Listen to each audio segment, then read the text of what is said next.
என்னப்பா ரெண்டு பக்கமும் கொடி குத்திங்கிற, அவ்வளோ தேசப்பற்றோ?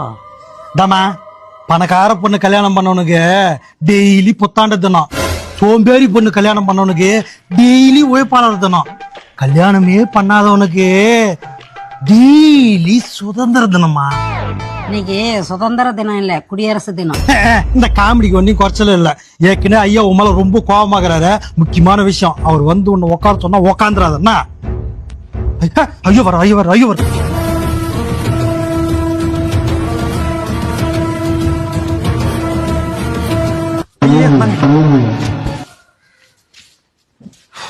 கூப்பிடுறாங்க. ஆமா உட்காரு.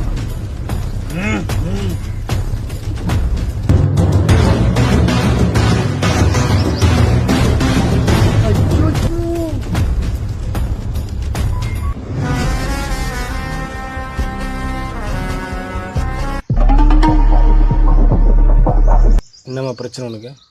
ஒயின் ஷாப்பு ஸ்கூல்ல இருந்து 4 கிலோமீட்டர் தள்ளி இருந்தா பரவாயில்ல சார், 400 மீட்டர்லயே வச்சுக்கிறீங்க. அதை எதிர்த்து தான் சார் நான் போராட்டமே பண்ணேன். அதே மாதிரி அடுத்த மாசம் பூர்ண மது விலக்குக்காக போராட்டம் பண்ணலான்னு சார்.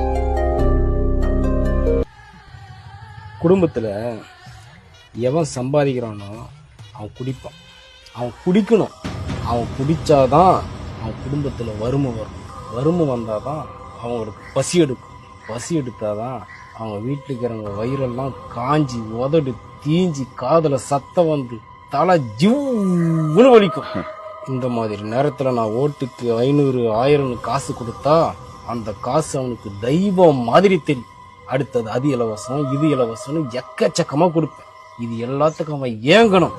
ஆனா இது இலவசம் இல்ல, தன்னோட வரி பணம் தான்ற சிந்தனை கூட அவனுக்கு வரக்கூடாது.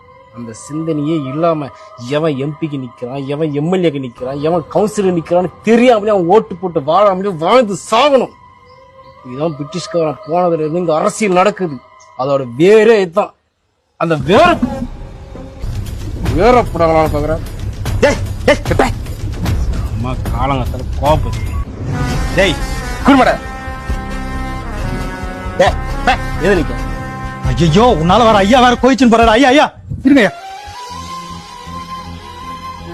ஏம்மா இன்னும் நாட்டுக்கு சுதந்திரமே கிடைக்கல, இந்த லட்சத்துல வேற நீ குடியரசு தினம் வேற கொண்டாடிக்கிற. வந்துட்ட வீட்டுல ஏதாவது வேலை பார்த்து பார்ப்போம்.